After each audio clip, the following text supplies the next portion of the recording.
Hello, and welcome back to the podcast that will convince Harry to grow a mustache if we reach 1,000 subscribers today. Welcome back to the best part of your week. Welcome back to the Love, Death, and Movies podcast, Internet's #1 film breakdown and review podcast, the podcast that crushes watch lists week after week. Every month is a different genre. Every week is a different film in that genre. So follow us on everything. Join along for the ride, and let's watch some movies. Well done. How good does it feel? How good does it feel? Well done. Oh, Standing ovation. Woo. The entire crowd. We're doing this in front of a live audience. Entire crowd's just on their feet right now. Guys, sit Scooter's down. very impressed. Sit down, guys. Sit down. You know, you have to do it in one breath. I think you're onto something there. You do. I think that's the key. It's momentum. It's a momentum based. It's a momentum based aspect. Absolutely. Well, again, I'm one of your hosts, Ash, and we're definitely not recording this back to back where Harry's wearing the same doozy hat back to back. So I'll ask you for the first time today. How are you? Still good. Still good. Yeah, it'd be kind of weird if I said I was good before and now I'm like, I'm not as good. You'd kind of take that personally. I mean, you've been hanging out with me, so yeah. I would take that very No, I'm personal. pretty good. I'm never shaving the beard off. Just letting you know. So that's even if you've got a million followers today, like it's no longer my call. I can't take this off. Like I look like a fucking loser without a beard. You didn't sign a contract, so I think you'll be in the clear. Sign the damn contract, big boy. Of course, I don't think you could ever pull it off as well as Sam Elliott or any Agreed. of the men in this movie. No offense to you. It's just, there's something Hey. about those Western mustaches. I'll never disagree with that. Sam Elliott alone. By the way, Sam Elliott's looked like he was the same age for 60 years. Like, Absolutely. It's insane. He must have his puberty just hit him like a fucking freight train. And then he's just been 60 years old for a good 60 years. He still Absolutely. looks good. I don't know. Oh, There's something about him. He's got that. Totally would. Yeah. Oh, yeah. He's awesome. I'm good. How are you? I'm good. Yeah, definitely ready to get the weekend started after this. I'm off on Monday, so I'm looking forward to a little 3-day weekend and getting some relaxation in. 3-day Work's just been weekend. Crazy. What's the long weekend for you guys over there? Oh, I just took Monday off. I have an Okay, appointment, and good. it's kind of like in the middle of the day. So instead of working like a half day or something, I Makes just sense. took Just the day off. take it. Yeah. I thought it was gonna be like a public holiday or something. You know. No. You live in such Unfortunately a not. barbaric land over there. You Yeah. guys do whatever you want, and it's kind of crazy. Yeah. Stop Yeah, it is tariffing crazy. us, by the way. Can we speak about tariffs? No, we're okay. not gonna talk about that today. Nope. Nope. We're continuing on with May. We always remember Val month. Is that what I called it? Yeah. Maybe you remember Val Yeah. or something. Yeah. Maybe. With 1993's Tombstone. Tombstone was released on Christmas Day, 1993, the best year ever. Yours truly was born that year. It was written by Kevin Jari and directed by George Cosmatos, starring iconic cast of Kurt Russell, Val Kilmer, Sam Elliott, and Bill Paxton, just to name a few. Neither one of us have seen this movie before. This is another rare occurrence on the pod where we both haven't seen a film that we're talking about. I feel like typically one of us has seen it, so I'm excited to talk about this. Same. Couple things before we jump into it. Interesting thing about kind of behind the curtain for the film. Apparently the writer here, Kevin Jari, Jari, I'm not sure how to pronounce it. He was actually set to direct the film. It was going to be his directorial debut. But apparently once production started about a month in, he fell so behind and he was fired. And they brought in George Cosmatos, who had obviously directed some films before. And he kind of got things rolling. He was really into the idea of making sure everything was true to the time period. He was very particular.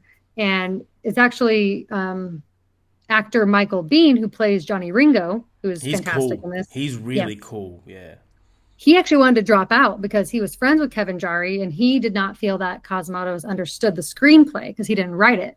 But he ultimately stuck it out, thankfully, because I think his character is great.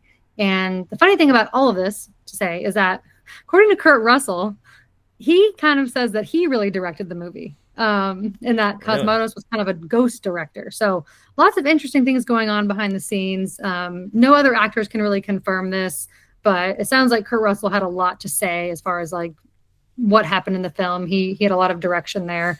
So just kind of some interesting behind the scenes there. But this film is loosely based on the real events that took place in the 1880s in Southeast Arizona, including the gunfight at OK Corral and the Earp Vendetta ride.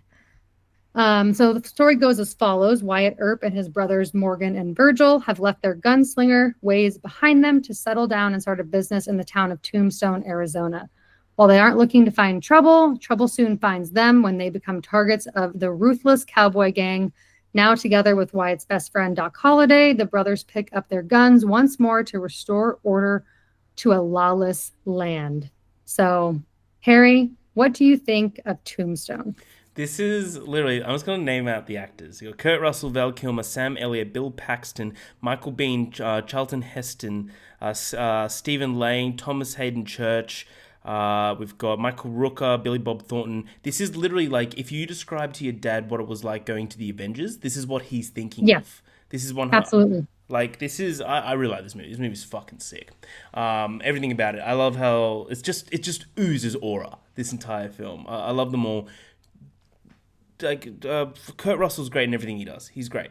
Val Kilmer was immaculate in this Yeah. film. Just from the start, just like he's a little like you see him just sitting at a table sweating. I'm like, tuberculosis.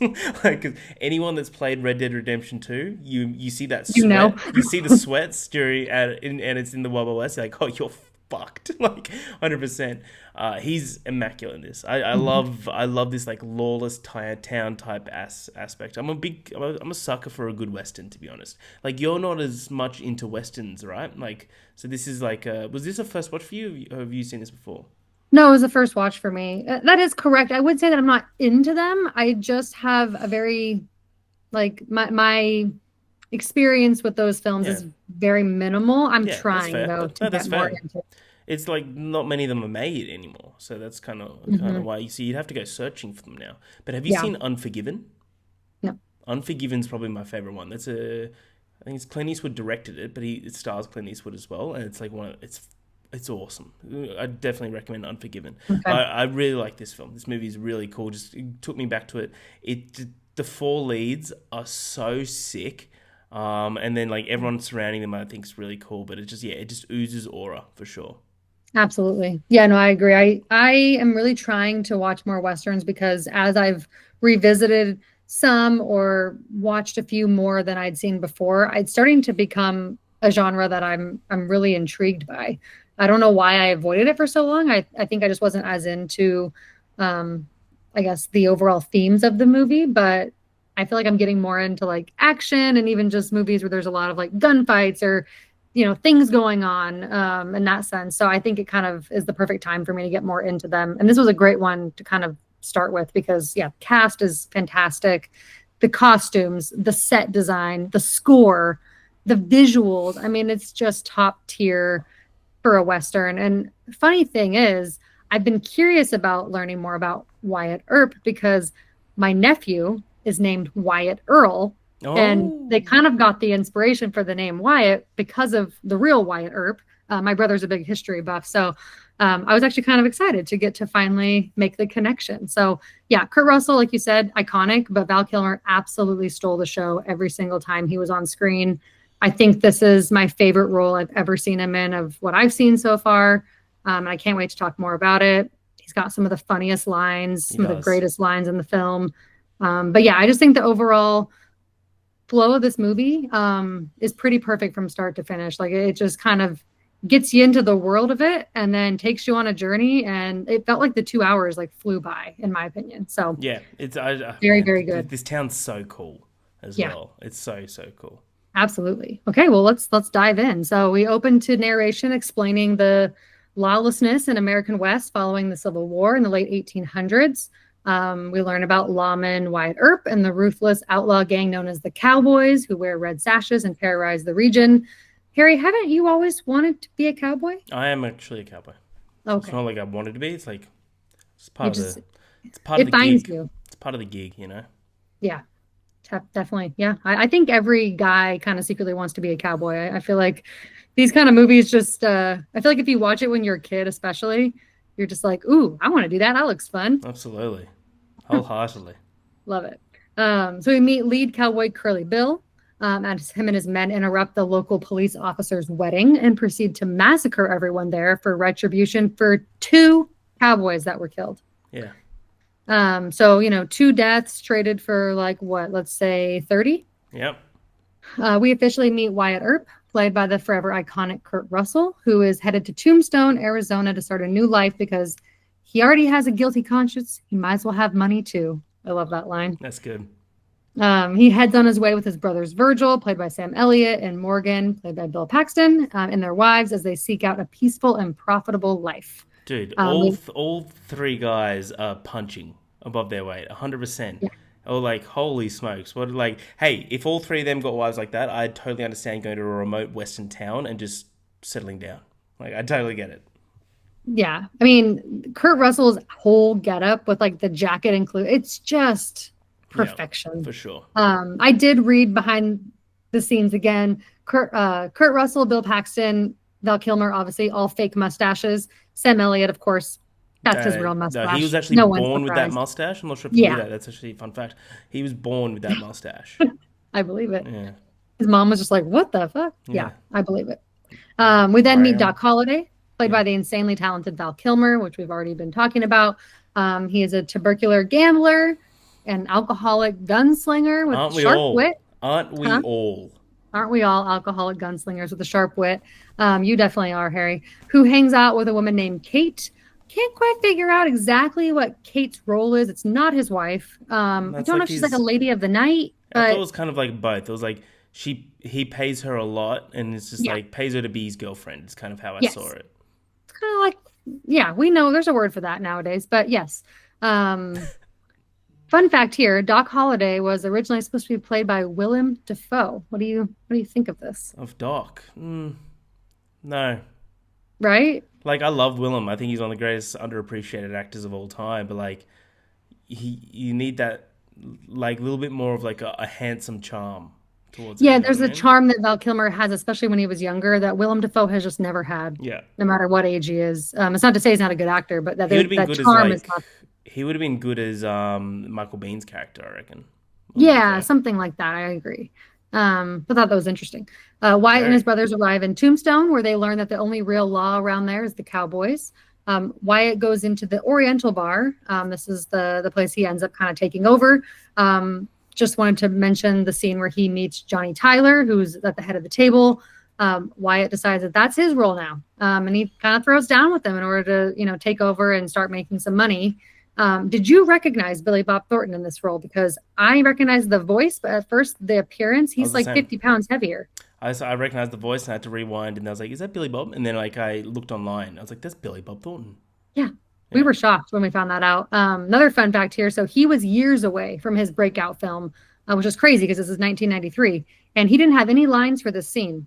He was just told to be a bully, and he ad-libbed everything that he has in the movie. Yeah, not to body shame anyone. Compared to what he turned into, he was fat as fuck in this movie. Yeah, it was kind of shocking to me. I did not know that that was ever like kind of, I guess, a build that he had. But yeah, very, I very interesting role. did not expect this build from you, Bobby. I don't know. I've just never seen him look like that before. He's always kind of been more skinny in the Yeah. roles I've seen him in. Not that he's like an actor I really seek out, but yeah, very interesting, I thought. So Wyatt reunites with Doc Holliday as a theater troupe arrives in town, including Mr. Fabian and Josephine Marcus, who takes a liking to Wyatt. Shout out I Billy love, Zane. Shout out Billy Zane. yeah, I love when she looks, she's talking to Mr. Fabian and she's kind of like, he looks like both predator and prey. I want one. And Fabian says, happy hunting. I thought that was like really witty writing. I It really like was. that. That was good. I love also when they're discussing how the town has become more sophisticated, like trying to defend it. And like a fight breaks out, and Doc's just like very cosmopolitan. I thought that was really funny. This is a good script, isn't it? It is. It was just funny. So Kevin Jari, he wrote it, but he did not direct it. Obviously, like he had a really good vision with the writing. He just wasn't a director before. He didn't really know what he was doing. That's fair. So Wyatt's wife, Maddie, she's becoming dependent on a drug called laudanum, which is essentially just a It's really opium, strong right? opioid, Yeah. and expresses that she wants him to stay with her, kind of while they're there. She's in bed a lot. She's at home a lot. But he's kind of like, nope, I got to work. I got to make money. Sorry, sweetie. Do you reckon it's because she knew that, like, she already saw how he looked at, Josephine. yeah, Josephine. Yeah. Yeah, she's already feeling insecure. I think you can tell their relationship is very much like a transactional thing in a sense. Not transactional where like he's paying for her time, but more No. like he's not invested emotionally. He's not really in love with her. No, he's just, like, he kind of uses her as the status to have a wife, is how I He saw it. wants the life Yeah. that comes with Because he says, he having goes, her around. he's like, the dream is wife, kids. And she's like, Yeah, and then exactly. Josephine's like, are you sure? Yeah. Yeah. Agreed. Yeah, exactly. So I'll stop here, but because next is when they kind of first get into their like initial run with Curly Bill. But what do you think of the movie so far? Anything to add? I just feel like for me, like at this point, besides stuff we've already said, it looks gorgeous and the score is fantastic. Like that was just like on my mind the whole time I was Yeah, watching it. score's very Western. I love it. Yeah, no, no, this is really cool. This was made. This what year was this made? Do you remember? Sorry. 93. So in the '90s, westerns were kind of already they were almost dead. So and then Tombstone came out, so it kind of brought westerns back from death for a second. Like it made westerns cool for like a little time period as well. Because it brought like energy, style, and that character, that genre back, but without like sacrificing any of its depth. Which like nowadays we get like certain types of westerns, but they're not traditional westerns. We'll never get another traditional western Agreed. that goes like as hard and at a box office like a Tombstone would. It just is what it is. It's like we're just past that time. But always thought that was really cool, and I love these characters. It's a cool little opening. I love how he just walks into the hotel and goes, "All right, 25%. That's good." Like it's like, who the fuck are you? Like, Yeah, I think it's really cool. You can see he just oozes confidence. absolutely. Yeah, I think that's the only way to do something like that. It also kind of shows you a period of history where people could just kind of be like, yeah, I'm doing this. I'm sheriff now, or I'm marshal now. Like whatever it is, there was not a lot of law and Yeah, there was not a lot of processes for a lot of things. So it kind of was just like the wild, wild west. You just kind of had to have the confidence to step in and scare people enough to where you were in charge now. yeah, So it is kind of interesting. And obviously, I've learned a lot about this type of history from history class living in America, like going through school, and it's interesting to watch a film that's loosely based on it, obviously, but it is kind of fun to like peek behind the curtain of like this time period and kind of see how much we've changed as a society, but also maybe not in a lot of ways. yeah. But that's another conversation. So continuing on, as Wyatt and his brother began to profit, or brothers began to profit from their stake in the gambling business at the Oriental, they have their first encounter with the Cowboys, specifically Curly Bill and Johnny Ringo. I love the part of the scene where Ringo is flexing his gun slinging skills and Doc like mocks him With with the his cup. like shot glass or alcohol glass. That is one of my favorite scenes in the whole movie because you just know in that moment that that's not the last time that these two are going to go toe to toe with each other. Exactly. And it's obviously not. So I really do love that foreshadowing. I love the fact that they build that animosity against each other really early on. Just a great scene. Josephine and Wyatt meet up in the countryside or the forest. Looks beautiful out there. He learns that she's living her life for the thrill of always being on the go, having room service, never being too tied down to any place, but she wants someone to share it with. Meanwhile, Wyatt, like you mentioned, is settling down in an unhappy marriage to have stability, money, kids. But Josephine doesn't believe that. She doesn't believe that's what he really wants. I love at this time period how you could just see someone and be like, I want that person. I don't even know them, but I want them. You know what I mean? Like it was Yeah, just such a different time. yeah, exactly. It's just like you lock eyes at a bar and you're like, Yeah, all right. See, that's if the one. we're together now for 60 years. Like, Yeah, exactly. The film conflict truly arises after this when Curly Bill begins shooting erratically after a visit to an opium den, because mm, that's a thing. You just go to a den and get really high and go about your business. Thank God we don't have that anymore. That would be very bad. yeah, Marshal Fred White attempts we to do. They're disarm. just not legal. Well, yeah. I mean, the fact that it's just like wildly accepted in the middle of town. Marshal Fred White attempts to disarm him, but is shot dead in the street. So Wyatt takes Curly Bill into custody. This angers both the townspeople who want him killed and the cowboy brethren, want to call him that, who want him freed. This moment immediately places a target on the town's back, but especially Wyatt's. But ultimately, Curly Bill is let go due to no witnesses to the murder. Interesting. Yeah. Um, Virgil becomes increasingly frustrated and intolerant of the chaos. So he makes himself the new marshal and imposes a weapons ban within the city limits. Wyatt is frustrated by Virgil's actions, tries to convince him that they came here to leave that all behind. But Virgil tells him that you got us involved when we showed up here and that the people of the town are terrified to walk down the street. Something must be done. Honestly, respect. Amen. Morgan decides to support Virgil. You can kind of tell Morgan is very impressionable out of all the brothers. He's not as confident in like decision making. He kind of just he can tell he's the youngest brother. He's kind of just trying to follow his oldest brother's kind of way of thinking. But Wyatt tells them both they're making a big mistake and leaves. During all of this, Doc is also on a 36-hour gambling streak, drinking himself basically to death. But he continues. Legendary. Yeah, Oh, legendary, if you want to call it that. He continues to be enticed into this lifestyle by Kate, who likes to keep him drunk or drugged or whatever's going to make him make bad decisions and give her money. Even after he coughs up blood and is told by a doctor he should stop this lifestyle. Um, and during this whole 36-hour gambling streak, he really begins to piss off the Cowboys after all his winnings, especially Ike Clanton, oh yeah. who is just a little, you know what. After running his mouth at the bartender and Doc, Virgil throws Ike into jail overnight. And the next morning, Ike lets them know that they have a fight coming to them. After continuing to see the way the town is going, property being destroyed, cowboys continuing to shoot at people, Wyatt tells Virgil he better get him sworn in, grabs his gun and his jacket, and he's finally ready to do something about it. Oh yeah. I really love when Virgil says, I think Wyatt's saying something like, all this over a misdemeanor. And he says, damn right, I will risk it. They are breaking the law.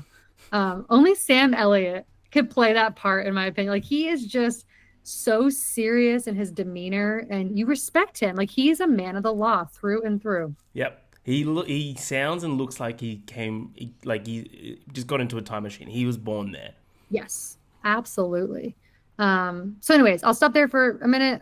Next is kind of like the big gunfight at the OK Corral. So anything else to add? No, This I agree with everything you said. Like every character kind of has like a point of like who to show they are. I agree with you with Bill Paxton that he's just like following. He's a follower. Like that's what he Yeah. does. And like when like because Wyatt originally is just like he says something like follow your brother's lead or something. He goes, I'm just trying to follow my brother's lead. He shows the badge and shit like Yep. that. And like the town needed a direction, and these guys obviously have that motivation to be a leader, and like they know good from bad. So I understand why they'd put their hands up to be a marshal. Totally understood, but yeah, yeah, I think it's Yeah. cool. No, I agree. I think it's an interesting premise. Like the question of like, can you really ever take like who you are out of yourself? You know what I mean? Like you try Yeah, to go and start this new life and leave that behind you, but clearly like it's in them. You know yep, what I mean? And it's who they are at their core as like a moral human. So they're not going to be able to just turn a blind eye. I think one of the lines that finally gets Wyatt, especially, is when the mayor tells him that, well, thank God you're profiting while all these people are suffering, or yeah, something along those lines. And it's kind of like, yeah, it's a pretty shitty thing to do, to just stand by and let it happen just because you don't think it's your business. It's like, maybe it's not, but you might have the resources or the ability or the prior experience to do something about it. So yeah, it is a that's really it interesting idea for his character. for sure. I say character isn't like he is a real person too, so it's kind of weird to say character, but you know what I mean. I know exactly, man. Yeah, I agree for sure. Awesome. Okay. Well, continuing on, we get this iconic shot of the four of them walking towards the Cowboys with the great score and the visuals behind them. It's like a slow-mo shot of Kurt Russell getting into his whole outfit and get up and gun. It's a great shot. It's obviously the movie cover. It's probably what's on our background right now.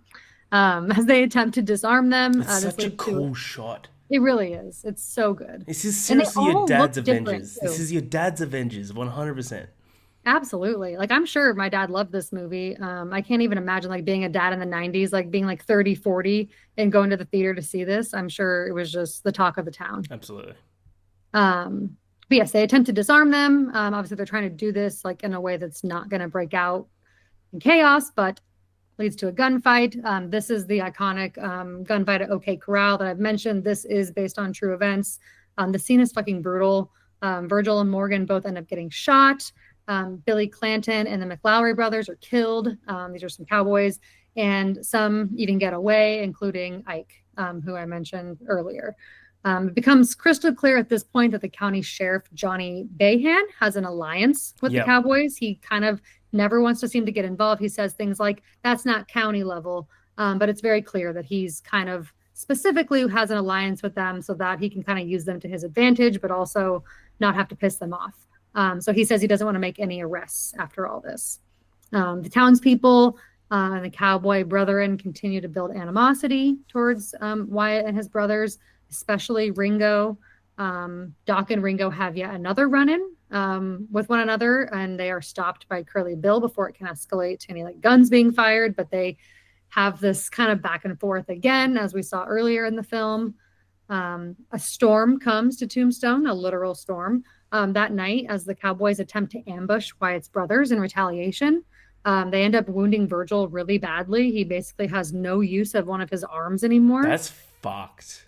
So fucked. And Morgan is, trying to help. They're at the bar. I think it's the Oriental again, and they have a doctor there who's trying to help. And at that time, Morgan just gets shot in the back through the window, which is another brutal moment. They can't get the bullet out, and unfortunately, this leads to his death. There's this really emotional moment where him and Wyatt are talking, and he's basically earlier in the film, they were kind of alluding to Morgan being kind of a spiritual guy, and that he, thinks you can see the light when you die. And he drifts off and tells, Wyatt, I can't see a damn thing, which is a really sad moment. Oh, yeah, Obviously, this impacts Wyatt a lot, losing his brother right in front of him. And I do think this scene of him going out in the rainstorm with his brother's blood all over him, screaming, "Why me?" It's like such a classic movie shot. It is. And then it reminds me of the great classic films. Josephine runs up. It's like, dude, his wife's right there. Yeah. Like, just relax. Yeah, the whole time, all the moments where she kind of like assumes it's her role to like save him, I guess you can call it, or like run up and comfort him. His wife's always right there. They're both always right there. It's very, very uncomfortable. After the aftermath of that night, Wyatt, Virgil, and their wives board a train to leave Tombstone. But having been appointed a U.S. Marshal, Wyatt waits to see that his family's leaving safely, and he actually surprises everybody. And this is what he wanted. He wanted them to get out of town safely so that he could surprise Ike and Stillwell, who have been sent to, quote unquote, finish the job. When he kills Stillwell, I think it's a super badass shot. He comes up from behind them and just blasts them in the chest. I think it's a really cool shot. And he sends a message by leaving Ike alive. He wants him to go back and tell him that he has vowed to put an end to the Cowboys once and for all. So Wyatt and Doc form, I'm calling it a posse. Yeah, it's a posse. Call it what you want, but a posse seems appropriate to seek revenge, and they start hunting down and killing anyone with a red sash. This whole little montage is really cool. We just get like a lot of scenes of them kind of going around. Like, this is your classic like spaghetti western gunslinging kind of moment of the film. Wouldn't you say? Yeah, hold on. This is very third acty. That it's just it's like, all right, we've set up. Now it's time. The characters. They can sling the guns. Let's see what we can do. Absolutely. I love that really. Virgil goes though. He knows he can't help. He's got one hand. What does he say? Like, was it Allie? Is these girls an Allie girl? Yeah. I still got one arm to hold you, Allie girl. Yeah, him and his wife, you could tell are actually like in love. Even though she seems a bit younger than him, I feel like that was common back then. It's actually crazy. Everyone seems younger than him in life though. He might be the oldest person on this world. And he has been for 60 years. And he's just still here. He's just like an old tortoise, They don't go. They just stay forever. He's an old tortoise. That's great. Did you notice that one of the men in the new like posse group is Michael Rooker? Yes. Yeah, I know. Like, as soon as he's the guy that like betrays them and like not betrays them, but like he betrays the Cowboys. He betrays the Cowboys, exactly. Yeah, where he's like, I'm no longer with them after what they did tonight. Yeah. I was just like, that looks like a young. He's always just pops up. Yeah, I thought it was great. I was like, oh, him and Kurt Russell have worked together before, and they both ended up being Star-Lord's dad in a sense. Yeah. So, yeah, kind of fun. But I really love the scene where just before I stop here, the one scene where they're doing all these killings on the Cowboys, where Wyatt goes into the opium den and he puts a gun in a guy's mouth, and the guy like thinks it's like something he's gonna just like suck in to like maybe inhale some sort of drug. I thought it was and he realizes it's a gun. I thought it was because it was like the guy was drinking like the pot liquor like next to him. Yes, you're right. He goes, And then, but he Just fucking shoots him. I thought that was through the mouth. fucking, that was nuts. He's like, he's unarmed and everything. He's like, bow. Oh, That was man. probably the most unexpected kill of the movie for me. I was like, God damn, that's super cool. Yeah, big time. Um, that was the only notable one that I really wrote down from that sequence. But yeah, anything else to add? I just have basically the last like big battle in the forest, if you want to call it that.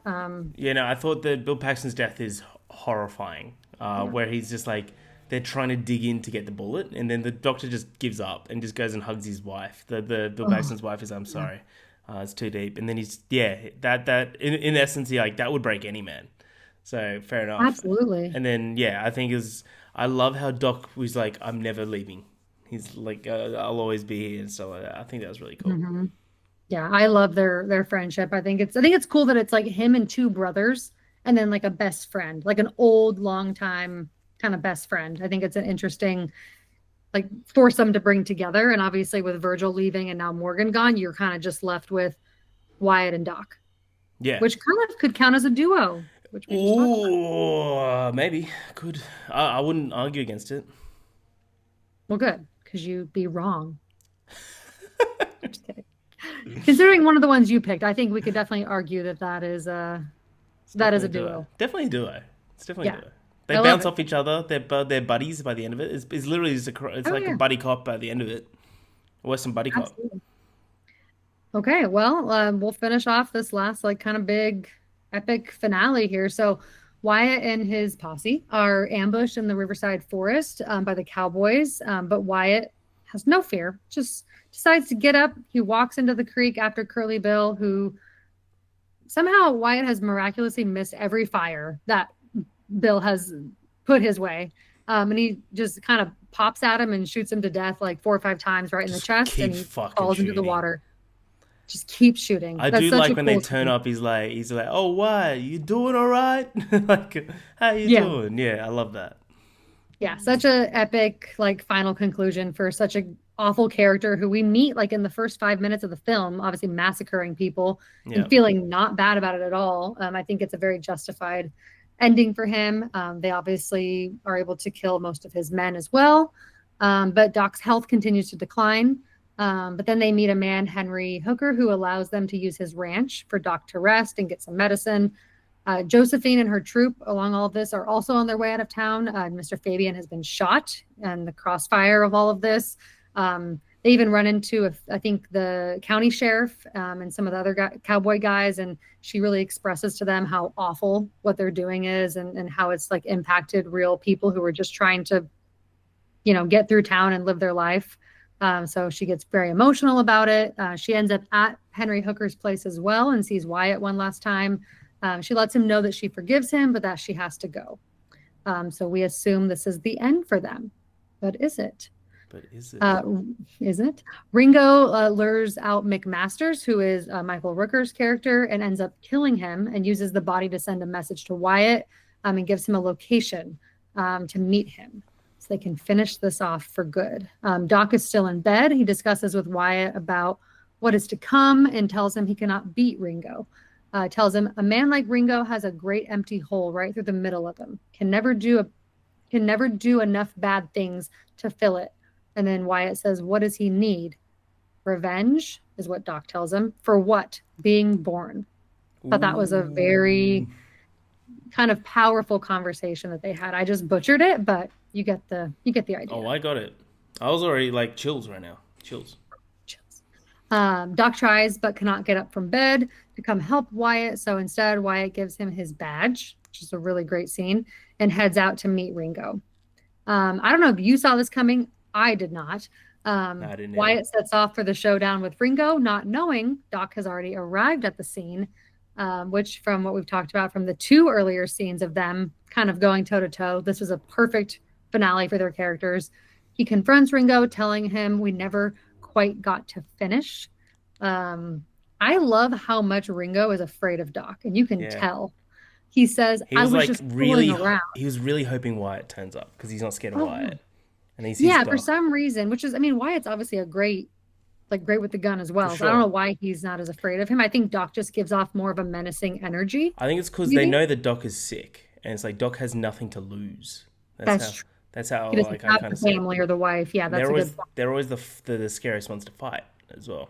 That's a great point. Yeah, I didn't think about it that way. But yeah, I love when he says I was just fooling around and Doc tells him I wasn't, and now it's legal, Yeah, bitch. You're gonna die. that's so good.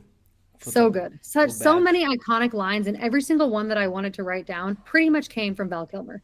There's Almost one all of it. though, which we'll say. I'll say at the end. There's one that is my favorite line that was Okay. said by. I'll tell you. I'll And I tell you at haven't the end. mentioned it yet. I don't think so. Okay. Because I was like double checking the lines while you're Okay. talking.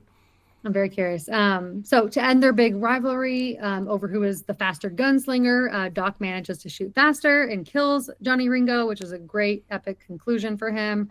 At the sound of the gunshot, Wyatt runs in only to find Doc has already killed him, and we get that widely spread meme of a quote. I don't know if you've seen this meme, but I guess I wasn't quite as sick as I made out. Yeah, so I've good. seen that all over the internet so It's many so times. good. It's like when you call in for work at your Yeah, boss and he says he's actually sick, easy you it. and then you both see each other at like a sporting event. You're like, I guess I wasn't as sick as I made out. So good. So many good lines. Again, Val Kilmer's character. The two press on to complete their task of eliminating the Cowboys, but unfortunately can never track down Ike. In the end, Doc is sent to a sanatorium in Colorado where he sadly dies from his tuberculosis. Before he passes, we get some great moments of him and Wyatt playing cards together. He tells his friend, because Wyatt's expressing about life, and he says, there's no normal life. There is just life. You got to get on with it. And I think this is what Wyatt needs to hear. Big time. Before passing, Doc urges Wyatt to leave and go enjoy his life, stop visiting him daily. And in his final words, Wyatt tells him, thanks for always being there, Doc. I'm crying. You're crying. We're all crying. Especially now that we don't have Val Kilmer, this scene hit me a little bit harder. I think Yeah. just when you have a character death for an actor who's actually passed, especially recently, I think it's always a little bit tougher to watch. But really powerful scene, really great ending for Doc. He's such a fantastic character. Wyatt finds Josephine at a show she's performing in Colorado and tells her he has nothing left, no pride or dignity or money, but I promise I will love you for the rest of your life. They dance together in the snow. Another Christmas adjacent movie, because this is a Christmas scene at the end, which I thought was kind of funny that they both ended up being that way. This one's much less so, but still kind of funny. But they dance in the snow, they have room service, and they finally fulfill their dream together. In the end, we learn that the cowboy gang was destroyed forever. Ike was shot and killed in an attempted robbery. Lol. Maddie died of a drug overdose. Expected. Yeah. Virgil moved to California with his wife, and who, despite only having one arm, managed to have a long career as a lawman. And while Wyatt and Josephine stayed together for 47 years until he passed in 1929. That is Tombstone. Ooh. So give me your final thoughts, overall score of the film, anything I missed, and your favorite line that we did not touch on. My favorite line, I can't remember if you said it, sorry, is tell him I'm coming and hell's coming with me. No, I didn't say that one, but That that's a was great one. fucking awesome. And I was just like, holy shit, the amount of aura you'd have screaming that's unreal. I looked up and I saw that, I don't know what role he played, it would be a background actor, but Weil Earp is the name of the fifth cousin of Weil Earp in the film, and he has a role in this film. So like a fifth Oh, cousin. Wyatt Earp the third. Yeah, he's a relative. I did see that. Yeah, Wyatt Earp the third. Which I thought that was really cool.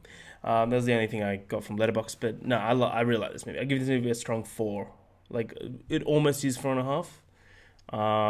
But I don't know. Like, I think it's a great movie. I think it's like everyone should watch it if they like westerns. They need to watch this film. You love it. It just oozes aura. I think all performances are brilliant. I think Val completely dominates in every scene he's in. I think he's perfect in this film. I couldn't see Willem Dafoe in this, to be honest. But no, I love it. I thought the action was awesome. But I just think that the whole idea of coming to this town and becoming lawman is so sick. Yeah, it really reminded me. It made me want to re-download Red Dead Redemption. So that's probably the best compliment I could give this. We'll see. Nice. Yeah. Yeah, no, I really love this movie. I gave it 4.5. It was actually like for me, it was like one of those films where I was like, wow, am I going to give this 5 stars? But then I thought about it more and I was like, no, it's not a 5-star film for me, but definitely 4.5. I just thought that it was such a great story, great witty writing, like I already mentioned. I thought all the characters were absolutely fantastic. With Val Kilmer as Doc Holliday, obviously being the highlight for me with the best lines, and just some of the most iconic moments for a character. And then on top of that, you add the cinematography, the visuals, the score, the costumes, the set. Like I'm such Right. a sucker for like a period piece, and I'm used to seeing it in a different way. But this felt a little bit like a period piece for me, especially having it be made 100 years after the actual, time period and events. So that was really cool, and I just thought it was a spectacular movie. It really surprised me. I was not really like expecting to love it as much. But I'm definitely going to start giving Westerns a little bit more flowers because I'm really starting to enjoy them after The Hateful Eight and now this. Like, it's definitely one that I'm going to be more intrigued by now. So, yeah, For very sure. glad we watched this. I think for it being a Val Kilmer month, this is definitely my favorite role I've seen him in Yep. so far, the things I've seen. So, I'm glad we checked this off. I think it was very crucial in his filmography. And yeah, definitely let us know what you guys think of Tombstone. But or before we go, we're going to do a draft and we're going to do the best mustaches in film because obviously all these guys have fantastic mustaches and any of them could qualify for this draft. But yeah, we will do maybe just five for this one because I don't Yeah, know if I let's do have as five. much of a Let's just do deep bag, five. but okay. And I spun again, and you are first this time. Yes, yes. For Great me, time, Sha. there is a clear one for me, um, I'm so and curious. and it is Ron Burgundy out of Anchorman. Yeah, So that's fair. every time I think of a moustache in a movie, I always think of Ron Burgundy. That's a great pick. I definitely had that on my list. I'm not as big into Anchorman as you are, but That's I definitely think that's an iconic mustache for that's sure. wild. That's a wild one. It's a wild pick. Love it. Okay.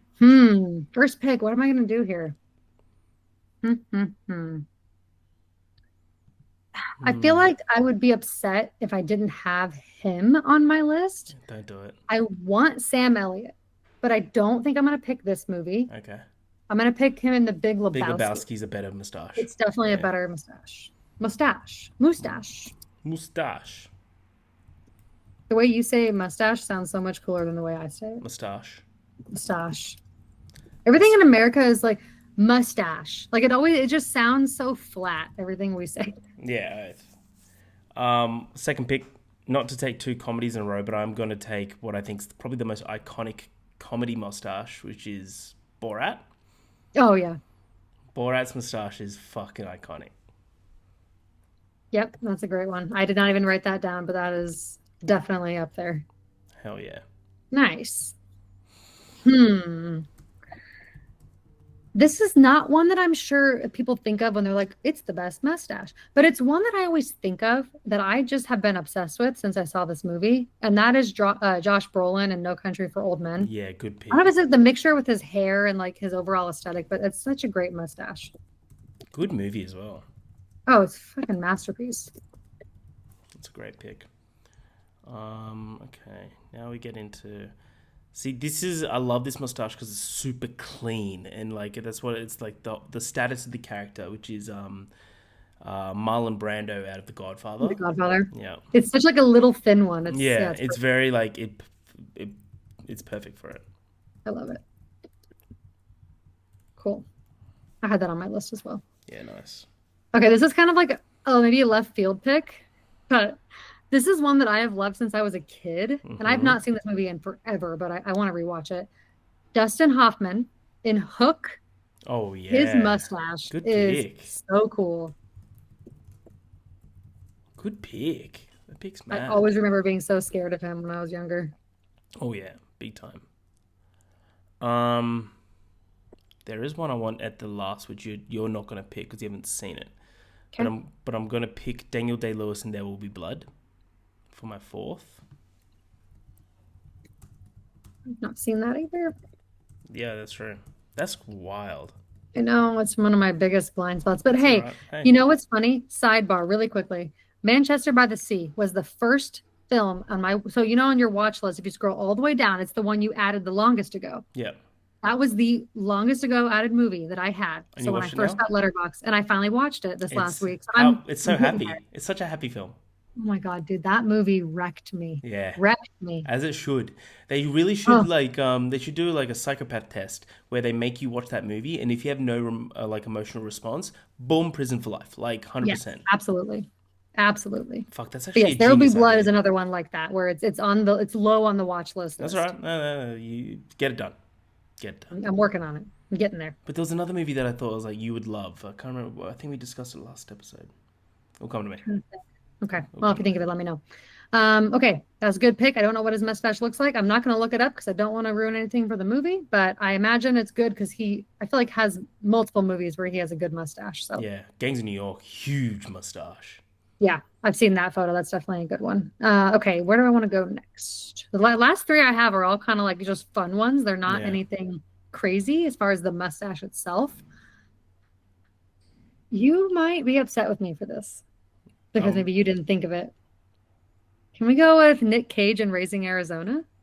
Yeah, I'll take it. That Good work. mustache Yeah, is it's more funny to me. It's not like, oh, it's so good. It's just like it's so it is. perfectly fits that character and that aesthetic of that entire place. I love that movie, man. So much fun. Movie's awesome. My last pick. It's a movie you haven't seen. But I'm gonna go Henry Cavill out of Mission Impossible Fallout. His moustache is fucking immaculate. I think I have to look it up now. I'll find a photo. What are you Okay. thinking?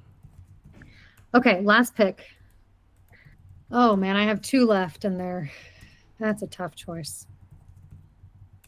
Okay. Only because I want the excuse to draft him as this character, and I don't think it'll ever come up again. I'm gonna take Billy Crudup and Almost Famous as Russell because he's Nice. super sexy in that role, but also that mustache is so perfect with his hair. That's really good. And I might never get the chance to draft that character again, so I'm gonna do it. I was actually between that and Holland March from The Nice Guys because I love that mustache too. Well, that's a good one. It's He good. looks so serious. It's just a thick moustache. All right, well, that rounds out our draft. So to recap, Harry took Ron Burgundy from Anchorman, Bam. Sacha Baron Cohen and Borat, if we're going character. Yeah. I started writing down the actors halfway through, so that's what we're going to go with. Marlon Brando in The Godfather, Daniel Day-Lewis and There Will Be Blood, Henry Cavill in Mission Impossible Fallout. I took Sam Elliott in The Big Lebowski, Josh Brolin in No Country for Old Men, Dustin Hoffman in Hook, Nick Cage in Raising Arizona, and Billy Crudup in Almost Famous. We didn't pick any women. Weird. I don't know that many women that have mustaches, I'll be honest. That's true. It's Yeah, true. that's tough. All right. Tough beat. Okay, so that rounds out our draft. 10 fantastic mustaches there. Let us know in the comments what your favorite movie mustache is. That is our thoughts on Tombstone. Great film. Glad we finally checked that off. We will continue next week with a movie we both have also not seen, 1988's Willow, which is a fantasy adventure movie starring Warwick Davis and Val Kilmer. It's directed by Lucas as well, George Lucas. Yes, I'm very excited about this. I love fantasy movies. I know you do as well, so I'm very excited. We haven't really touched on this genre on the pod, so I think it's going to be fun. Agreed. But until then, follow us on everything. Let us know who you think won the draft, and thank you for listening. I'm Ash, that's Harry, and we will see you at the movies.